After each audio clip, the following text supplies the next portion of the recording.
Subscribe करिए हमारे channel target UP TET CTET को और बेल आइकन को दबाइए। हेलो दोस्तों, मैं आनंद स्वागत करता हूं आप सभी का आपके अपने channel target UP TET CTET में।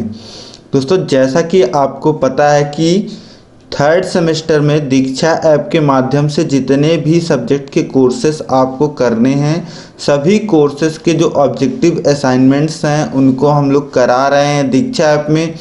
जितनी भी प्रॉब्लम्स आप लोग को आ रही है उन सभी प्रॉब्लम को मैं डेडिकेटेड वीडियो बना करके सॉल्व कर रहा हूं। तो दोस्तों, आप जुड़े रहिए, आपको सभी विषयों के सभी मॉड्यूल्स के असाइनमेंट्स यहाँ पे मिलने वाले हैं। और दोस्तों, यहाँ पे हम बात करेंगे गणित विषय की। अब दोस्तों, आपके गणित विषय में जो मॉड्यूल 3 और 4 है उसको हम लोग यहाँ पे देखने वाले हैं। इससे पहले दोस्तों, मॉड्यूल 1 और 2 का मैंने एक वीडियो बनाया है। दोनों मॉड्यूल एक ही वीडियो में मैंने उत्तर बता दिए हैं। इसी प्रकार से इस वीडियो में भी मैं तीसरे और चौथे मॉड्यूल का जो है वह उत्तर आप लोग को बताने वाला हूं। इसी प्रकार से दोस्तों 45वां मॉड्यूल का मैं आपको उत्तर बताने वाला हूं। अब दोस्तों, एक प्लेलिस्ट मैं आपके लिए बना दे रहा हूं जिसमें आपको दीक्षा ऐप के गणित विषय के जो सभी ये मॉड्यूल के उत्तर हैं सभी आपको मिल जाएंगे। ठीक है, तो उसका लिंक दोस्तों मैं ऊपर यहाँ पे आई बटन आ जाता है, यहाँ पे आप देख लीजिएगा, या डिस्क्रिप्शन में मैं लिंक दे दूंगा उस प्लेलिस्ट का, वहाँ से जा करके आप देख सकते हैं। ठीक है, अब दोस्तों हम लोग देखिए क्वेश्चंस करना स्टार्ट करते हैं। आपका जो तीसरा मॉड्यूल है उसका पहला क्वेश्चन है, यदि 80 मीटर कपड़े का मूल्य 640 रुपये है तो 17 मीटर कपड़े का मूल्य ज्ञात कीजिए। अब दोस्तों, यहाँ पे 80 मीटर कपड़े का मूल्य कितना दिया हुआ है, 640।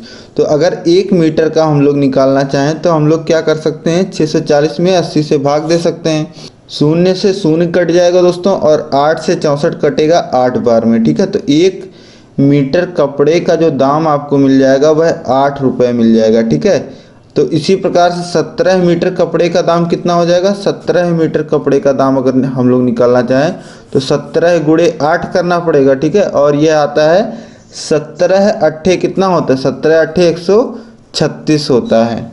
तो यहाँ पे दोस्तों जो करेक्ट आंसर हमें मिलेगा वह 136 मिलेगा। दीक्षा ऐप में गलत उत्तर को दोस्तों सही माना है, 156 को इसने सही माना है। तो अगर आप लास्ट में अपना स्कोर 10 में 10 रखना चाहते हैं तो 156 को सेलेक्ट कर लीजिएगा, नहीं तो आप चाहें तो इस क्वेश्चन को चाहे स्किप कर दीजिए, चाहे 136 को सेलेक्ट करिए। ठीक है, अब इसके बाद हम लोग नेक्स्ट करते हैं। मैंने सेलेक्ट रखा है 156 को ताकि हमारा स्कोर जो है वह लास्ट में 10 में 10 दिखे। ठीक है, अब देखिए दूसरा प्रश्न है, 3 पुस्तकों का मूल्य 36 है तो 12 पुस्तकों का मूल्य क्या होगा। अब 3 पुस्तक का मूल्य 36 रुपये है, यानी कि एक पुस्तक का मूल्य कितना होगा, 36/3। 36/3 कितना आएगा, 12। ठीक, तो अब पूछ रहा है 12 पुस्तकों का मूल्य। 12 पुस्तकों का मूल्य कितना हो जाएगा दोस्तों, 12, एक पुस्तक का मूल्य 12 रुपये है तो 12 पुस्तकों का मूल्य 12 गुणे 12 यानी कि 144 रुपये। तो तीसरा ऑप्शन यहाँ पे सही हो जाएगा। नेक्स्ट करिए। अब नेक्स्ट है दोस्तों, 3 लिफाफों का मूल्य 15 रुपये है तो 29 लिफाफों का मूल्य ज्ञात कीजिए। 3 लिफाफों का मूल्य 15 रुपये, तो एक लिफाफे का मूल्य 5 रुपये आ जाएगा। ठीक है, अब 29 लिफाफों का जब मूल्य आप निकालेंगे तो 29 में 5 का गुणा करेंगे तो कितना आ जाएगा, ये आ जाएगा 145। अब देखिए 145 कहीं ऑप्शन में दिया ही नहीं है, तो 145 के सबसे करीब वाली जो ऑप्शन है दोस्तों उसी को हम लोग सेलेक्ट कर लेते हैं। जब 145 हमको नहीं मिल रहा है, 145 के सबसे करीब वाली संख्या ऑप्शंस में आपको कौन सी दिख रही है, 144, 155, 133, 125, कौन सी संख्या सबसे करीब है 145 के, तो 145 के जो सबसे करीब है दोस्तों वह है 144। तो इसलिए यहाँ पे पहले को हम लोग सेलेक्ट करके आगे बढ़ेंगे। अब देखिए बहुत सारी गलतियाँ भी दी गई हैं यहाँ पे, तो हम लोग जितना हो सकता है अपने आप को सही ठीक रख के चलेंगे। ठीक है, अगला है 5 पुस्तकों का मूल्य 60 रुपये है तो 12 पुस्तकों का मूल्य क्या होगा। 5 पुस्तक के मूल्य के हिसाब से अब 5 पुस्तकों का मूल्य दोस्तों 60 रुपये दिया है तो एक पुस्तक का मूल्य कितना हो जाएगा, 12 रुपये। फिर अब ये देखिए, ये प्रश्न हमने पहले भी देखा है शायद, तो यहाँ पे 12 पुस्तकों का मूल्य कितना आ जाएगा, 144 रुपये। अब इसके बाद देखिए, पुस्तकों की संख्या बढ़ने पर उनके मूल्यों का बढ़ना किस प्रकार का संबंध है।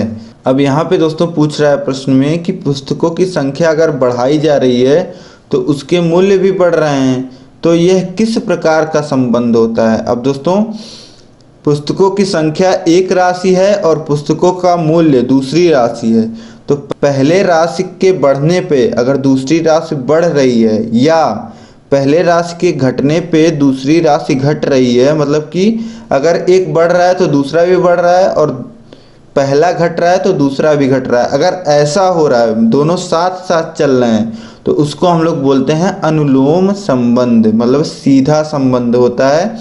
कोई बढ़ रहा है तो दूसरा भी बढ़ेगा, अगर कोई घट रहा है तो दूसरा भी घटेगा, ठीक है। तो इस प्रकार के संबंध को अनुलोम संबंध कहते हैं। अब नेक्स्ट करिए।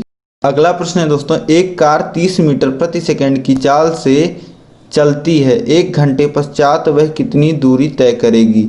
अब दोस्तों यहाँ पे स्पीड जो है कार की वह मीटर पर सेकंड में दिया गया है और पूछ रहा है कि 1 घंटे पश्चात वह कितनी दूरी तय करेगी। तो सबसे पहले जो चाल दी गई है दोस्तों हम उसको बना लेते हैं किलोमीटर प्रति घंटे में। तो देखिए 30 मीटर पर सेकंड को अगर हम लोग बदलना चाहें किलोमीटर प्रति घंटे में, तो हम लोग क्या कर सकते हैं, 30 में गुणा कर सकते हैं 18/5 से, ठीक है। तो 5 से 30 को काट दीजिए तो 6 और 6 का गुणा हो जाएगा 18 में तो हो जाएगा 108, यानी कि जो चाल आ जाएगी कार की वह 108 किलोमीटर प्रति घंटे आ जाएगी और हमें बताना कितने घंटे में है, 1 घंटे में। तो जब चाल दोस्तों 108 किलोमीटर प्रति घंटा है तो 1 घंटे में कार कितना जाएगी, अपने स्पीड के बराबर, तो 108 किलोमीटर हो जाएगा उसके द्वारा तय की गई दूरी 1 घंटे में। तो तीसरा ऑप्शन जो है वह बिल्कुल सही हो जाएगा।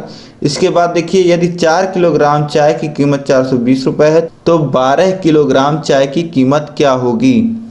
अब 4 किलोग्राम चाय की कीमत 420 रुपये है तो 1 किलोग्राम चाय की कीमत कितनी हो जाएगी, 105 रुपये, और 105 रुपये के हिसाब से 12 किलोग्राम चाय की कीमत कितनी हो जाएगी, 12 का गुणा हो जाएगा 105 में, तो ये कितना आ जाएगा 1260 रुपये, ठीक है। अब अगला प्रश्न है दोस्तों, दो राशियां x और y अनुलोम समानुपात में हैं तो x बाई वाई x बटे y का मान होता है सदैव एक जैसा बदलता रहता है, दोनों इनमें से कोई नहीं। तो दोस्तों मैंने बहुत ही अच्छे तरीके से आपको क्लासेस में बताया है। अब दोस्तों यहाँ पे जितनी चीज़ें आ रही हैं अनुपात समानुपात से जुड़ी हुई सभी चीज़ें मैं क्लासेस में आपको बहुत ही अच्छे ढंग से बता चुका हूँ। जिन लोगों ने क्लासेस की हैं उन लोग को ये क्वेश्चंस करने में कोई प्रॉब्लम नहीं आ रहे होंगे, ठीक है। तो आप लोग अगर अभी तक आपने क्लासेस को नहीं देखा है तो गणित की क्लासेस को आप करिए, गणित की क्लासेस आप कर लेंगे तो आपको बहुत फ़ायदा होगा, आपकी प्रैक्टिस हो जाएगी और एग्ज़ाम टाइम में दोस्तों आप परेशान नहीं होगे कि कैसे हम जल्दी में तैयार करें, ठीक है। आपके पास समय कम रहता है फिर भी हम प्रबंध करते हैं, हम आपकी तैयारी कराने की बहुत कोशिश करते हैं, लेकिन अगर आप अभी से समय दे करके चलेंगे तो आपको भी पता है कि आपकी तैयारी बहुत अच्छी हो जाएगी। तो इसलिए दोस्तों चैनल पे हम लोग सभी विषयों को पढ़ा रहे हैं क्लासेस के माध्यम, हैंड रिटन नोट्स के माध्यम से, तो आप सभी क्लासेस को जरूर करिए, ठीक है। तो यहाँ पे दोस्तों x और y अगर दो राशियाँ अनुलोम समानुपात में होती हैं तो जो उनका अनुपात होता है वह सदैव एक जैसा रहता है, नियत रहता है। तो पहला ऑप्शन यहाँ पे सही हो जाएगा। अब नेक्स्ट करते हैं, देखिए अनुलोम समानुपात में दो राशियों में तीर का निशान लगाते हैं। अब दोस्तों अगर अनुलोम समानुपात है तो मैंने आपको बताया कि जो तीर का डायरेक्शन होता है, जो दिशा होती है तीर का निशान का, वह हमेशा एक दिशा में होती है, ठीक है, एक ही दिशा में लगाते हैं तो एक सीध में। यहाँ पे पहला ऑप्शन जो दिया गया है वह सही हो जाएगा। अब इसके बाद देखिए अनुलोम का अर्थ होता है सीधा उल्टा दोनों, इनमें से कोई नहीं। तो दोस्तों अनुलोम का अर्थ होता है सीधा। अब यहाँ पे दोस्तों आप देख पा रहे हैं कि 10 क्वेश्चन दिए गए थे, 10 हमने कर लिए हैं। अब हम सबमिट कर देते हैं। देखिए सबमिट करने के बाद आप थोड़ा सा रुकेंगे तो आपको आपका स्कोर जो है वह डिस्प्ले हो जाएगा। यहाँ पे आप देख पा रहे हैं 10 में 10 हमने स्कोर कर लिया है। और दोस्तों अगर आपने पहले क्वेश्चन में जो सही उत्तर हमारा आ रहा था 136, उसको आपने अगर सेलेक्ट किया होगा तो यहाँ पे आपका स्कोर जो है वह 9/10 दिखा रहा होगा, ठीक है, मतलब कि 9 ही सही किया आपने, जबकि इन्होंने एक प्रश्न का उत्तर जो है गलत को सही मान लिया है, ठीक है। तो अगर आप 10 में से 10 पाना चाहते हैं तो आप 156 को सिलेक्ट रखिएगा, नहीं तो आप छोड़ भी सकते हैं, स्किप भी कर सकते हैं उस क्वेश्चन को। इन्होंने कई गलतियां दे दी हैं तो क्या कर सकते हैं हम लोग। लेकिन दोस्तों हमारा प्रयास क्या रहना चाहिए, हमारा प्रयास रहना चाहिए कि हम अधिक से अधिक स्कोर करके सबमिट कर दें, ठीक है। अब आगे के क्वेश्चंस हम लोग देखते हैं, इसके बाद मॉड्यूल 4 हम लोग देखेंगे। 4th मॉड्यूल में देखिए पहला प्रश्न है, किसी काम को करने में मजदूरों की संख्या एवं लगने वाले समय में क्या संबंध है। तो दोस्तों इस संबंध को समझने के लिए आप यहाँ पे थोड़ा सा ध्यान दीजिए। देखिए मजदूरों की संख्या और लगने वाला समय, इन्हीं दोनों के बीच में हमें संबंध जानना है। तो सबसे पहले आप एक उदाहरण के माध्यम से समझिए।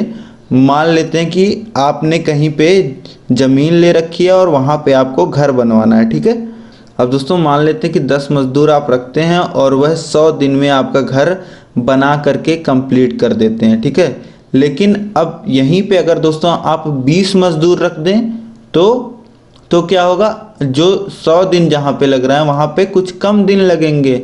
और इसी की जगह दोस्तों अगर आप जो मजदूरों की संख्या घटा दें, 5 ही मजदूर आप रखते हैं, तो जो 100 दिन लग रहे थे वह अब और ज़्यादा दिन लगेंगे, ठीक है। तो आप यहाँ पे देख पा रहे हैं कि अगर जो मजदूरों की संख्या हम घटा रहे हैं तो जो लगने वाला समय दिन है उसकी जो संख्या है वह बढ़ जा रही है, और अगर मजदूरों की संख्या हम बढ़ा दे रहे हैं तो दिनों की जो संख्या है वह घट जा रही है। तो एक बढ़ रहा है तो दूसरा घट रहा है, और दूसरा बढ़ रहा है तो पहला घट रहा है, ठीक है। तो इस प्रकार से दोस्तों आप समझ पा रहे हैं कि यहाँ पे उल्टा संबंध है, एक प्रकार का जो संबंध है उल्टा है, प्रतिलोम है। संबंध को देख पा रहे हैं, एक तरीके का उल्टा संबंध है। तो इस संबंध को हम लोग क्या कहते हैं, प्रतिलोम संबंध, ठीक है। तो यहाँ पे दूसरा ऑप्शन जो है ये बिल्कुल सही हो जाएगा। इसके बाद आप देखिए प्रतिलोम समानुपाती संबंध में तीर का निशान दोनों राशियों में किस प्रकार लगाते हैं। अब दोस्तों आप जब भी सॉल्व करेंगे प्रतिलोम अनुपात के प्रश्न, तो दो राशियों को जब हम लोग लिख लेते हैं तो तीर का जो निशान लगाते हैं प्रतिलोम अनुपात में वह विपरीत सीध में लगाते हैं, ठीक है। तो दूसरा ऑप्शन जो हो जाएगा वह बिल्कुल सही हो जाएगा। इसके बाद देखिए जब एक राशि बढ़ाने पर दूसरी राशि घटे तो कौन सा संबंध होता है। तो ऐसा संबंध अभी आपने देखा, जो मजदूर और लगने वाला समय, जो मजदूर की संख्या और लगने वाला समय, वैसा ही संबंध होता है। एक राशि बढ़ रही थी और दूसरी राशि घट रही थी, तो कौन सा संबंध था, प्रतिलोम संबंध। तो दूसरा ऑप्शन सही हो जाएगा। अब इसके बाद देखिए प्रतिलोम का अर्थ होता है, तो प्रतिलोम का अर्थ दोस्तों मैंने आपको बताया उल्टा या विपरीत, दूसरा ऑप्शन सही हो जाएगा। इसके बाद देखिए किसी सेना के पास 450 सैनिकों के लिए 16 सप्ताह का भोजन था, 6 सप्ताह बाद 50 सैनिक और आ गए, अब भोजन कितने सप्ताह तक चलेगा। अब यह प्रश्न दोस्तों आप देखेंगे तो मैंने क्लास में आपको सॉल्व कराया था और बहुत ही अच्छे तरीके से दोस्तों मैंने आपको बताया था किस प्रकार से यह सॉल्व होगा। इसमें भी प्रतिलोम अनुपात लगेगा। देखिए सबसे पहले 450 सैनिकों के 16 सप्ताह का भोजन था। अब 6 सप्ताह बाद की स्थिति आप देखिए, 6 सप्ताह बाद की स्थिति क्या है कि 450 सैनिकों का 10 सप्ताह का भोजन बचा हुआ है। 450 सैनिकों का 10 सप्ताह का भोजन बचा हुआ है, ठीक है। इधर हम सैनिक लिख रहे हैं, इधर सप्ताह लिख रहे हैं, ठीक है। अब दोस्तों 50 सैनिक और आ जा रहे हैं, मतलब कि सैनिकों की संख्या कितनी हो जा रही है, 500। और अब भोजन कितने सप्ताह तक चलेगा, यही प्रश्न है, ठीक है। तो x हम लोग मान लेते हैं, ठीक है। अब यहाँ पे प्रतिलोम अनुपात लगेगा, मतलब कि एक तीर का निशान अगर आप इस तरफ लगाते हैं तो दूसरे जो तीर का निशान होगा उसकी दिशा, डायरेक्शन दूसरी होगी, ठीक है। अब दोस्तों इसको हम लोग लिख लेते हैं, तो इसको किस प्रकार से हम लिखेंगे, 450 बटे 500, ठीक है, और बराबर ये हो जाएगा दोस्तों। अब देखिए यहाँ पे हमने 450 ऊपर से शुरू किया था लिखना और यहाँ से हम नीचे से उल्टा लिखना शुरू करेंगे, ठीक है। तो x बटे 10 हो जाएगा यहाँ, ठीक। अब यहाँ पे दोस्तों वज्र गुणन करके हम लोग वैल्यू जब निकालेंगे x की, तो x की वैल्यू यहाँ से 9 आएगी, मतलब कि भोजन जो होगा वह 9 सप्ताह और चलेगा। तो चौथा सही हो जाएगा यहाँ पे। अब नेक्स्ट क्वेश्चन है दोस्तों, एक मैदान की सफाई करने में 10 आदमियों को 6 दिन लगते हैं, ज्ञात कीजिए उसी मैदान को साफ करने में 4 आदमी कितने दिन लेंगे, ठीक है। तो यह प्रश्न दोस्तों आप देख पा रहे हैं, यह प्रतिलोम अनुपात का प्रश्न है। आप चाहें तो प्रतिलोम अनुपात से सॉल्व कर सकते हैं, लेकिन यहाँ पे ऑब्जेक्टिव क्वेश्चंस हैं, जैसा कि आपके यूपी टेट में भी पूछा जाता है। तो ऑब्जेक्टिव में क्या होता है दोस्तों, आपके पास समय कम रहता है और आपको जल्दी उत्तर देना रहता है, तो आप किसी भी विधि से सॉल्व कर सकते हैं, ठीक है। तो सेकेंड सेमेस्टर में मैंने आपको बताया था एक फॉर्मूला m1d1 बराबर m2d2, तो वही आप अगर लगा देते हैं तो m1 और d1 कितना है 10 और 6 है, और m2 कितना है 4, और d2 की वैल्यू हमें निकालनी है, ठीक है। तो m1 इंटू ये फॉर्मूला है, याद कर लीजिएगा आप, m1d1 बराबर m2d2 ये होता है, ठीक है। लेकिन यह फॉर्मूला आपको यहाँ अनुपात अपने सेमेस्टर में कॉपी में सॉल्व करके नहीं आना है, ये ऑब्जेक्टिव क्वेश्चन के लिए मैं बता रहा हूँ, और सब्जेक्टिव के लिए मैं आपको प्रतिलोम अनुपात पिछले प्रश्न में बता चुका हूँ, ठीक है। तो यह आपको प्रतिलोम अनुपात से सॉल्व करना है, लेकिन ऑब्जेक्टिव में है, तो ऑब्जेक्टिव में हम लोग जल्दी करने के लिए इस प्रकार से कर सकते हैं, ठीक है। तो 10 गुणे 6 यहाँ पे हो जाएगा, तो ये हो जाएगा 60, ठीक है। m1 की वैल्यू 10 है और d1 की वैल्यू 6, 60, और m2 कितना है 4 है, और d2 हमें निकालना है, ठीक है। अब d2 बराबर 60 बटे 4 हो जाएगा, और 60 बटे 4 की वैल्यू कितनी आ जाएगी 15 आ जाएगी, ठीक है। तो d2 15 हो जाएगा, चौथा ऑप्शन सही हो जाएगा।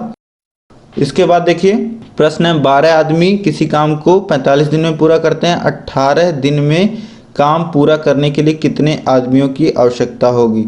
तो इसी प्रकार से अगर हम लोग निकालना चाहें, यहाँ पे m2 की वैल्यू अगर हम लोग निकालना चाहें तो कितना हो जाएगा m1 इंटू d1, m1 कितना है 12 और d1 कितना है 45, तो 12 गुणे 45 बटे d2 कितना है 18। अब 6 से ऊपर नीचे काट दीजिए, नीचे कट जाएगा 3 बार में 18 और ऊपर 12 कट जाएगा 2 बार में, ठीक है। अब 3 से 45 को काट दीजिए 15 बार में, 15 बार में कट जाएगा, और 2 का गुणा 15 में होगा यानी कि 30। तो वैल्यू जो आ जाएगी आदमियों की संख्या आ जाएगी यहाँ पे वह 30 आ जाएगी, ठीक है।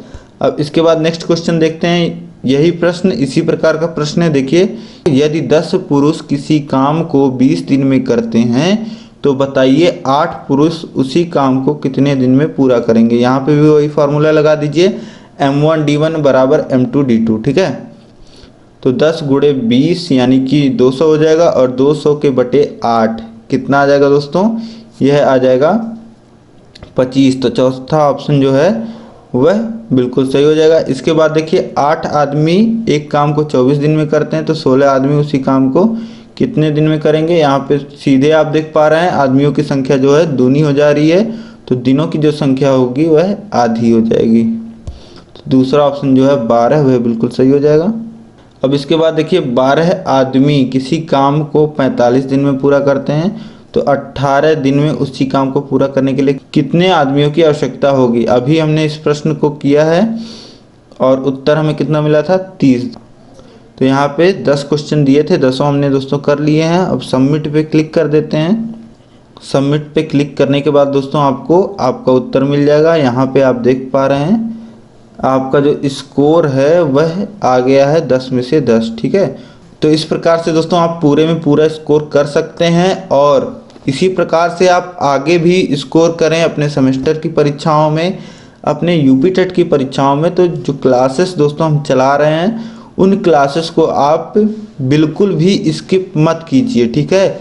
अब ये सारी चीज़ें दोस्तों थोड़ी सी फॉर्मेलिटीज़ हैं, आपको भी पता है, लेकिन जो आपका पूरा फोकस होना चाहिए दोस्तों वह आपके सेमेस्टर एग्ज़ाम पे अभी होना चाहिए और फिर यूपी टेट पे होना चाहिए। तो दोनों के ही बेहतर तैयारी के लिए दोस्तों आप चैनल से जुड़े रहिए। अभी तक आपने चैनल को सब्सक्राइब नहीं किया हुआ है तो चैनल को आप सब्सक्राइब करके उसके बगल बेल आइकन पे क्लिक कर लें, ताकि ऐसी ही सभी महत्वपूर्ण वीडियोस की नोटिफिकेशंस दोस्तों आपको मिल पाए। और आपकी कोई समस्या है तो आप मुझे कमेंट करके बताइए, कोई भी प्रॉब्लम आ रही है तो कमेंट करके मुझे बताइए। इस वीडियो को दोस्तों आप अधिक से अधिक अपने सभी दोस्तों में शेयर करिए, ताकि सभी को जो सही उत्तर है उसका ज्ञान हो सके। ठीक है दोस्तों, सब्सक्राइब के बगल में आपको एक ज्वाइन बटन दिख रहा होगा, ज्वाइन पे क्लिक करके आप चैनल के मेंबर भी बन सकते हैं। चैनल के मेंबर दोस्तों आप बनते हैं तो आपके जो कमेंट्स होंगे, आपको अलग सारी जो हम मेंबर ओनली पोस्ट करते हैं वो आपको देखने को मिलेंगी, और मेंबर ओनली वीडियोस आपको देखने को मिलेंगी। और जितने सारे आपके सब्जेक्ट्स हैं थर्ड सेमेस्टर के, सभी के हैंड रिटन नोट्स कंबाइंड पूरी पीडीएफ आपको मिल जाएगी। आपको हर एक सब्जेक्ट की एक पीडीएफ मिलेगी, जिसमें आपके पूरे सब्जेक्ट का पूरा सिलेबस का नोट्स रहेगा। ठीक है, और एकदम सटीक नोट्स है, जो आप पढ़ के जाओगे तो आप बहुत अच्छा स्कोर करके आओगे। ठीक है, तो आप दोस्तों चैनल को ज्वाइन भी कर लीजिए, हमारा सपोर्ट भी कीजिए। ठीक है, अब इस वीडियो में दोस्तों अंत तक बने रहने के लिए आप सभी लोग का बहुत बहुत धन्यवाद। खुश रहिए, माता पिता से प्यार करिए, देश से प्यार करिए। जय हिंद।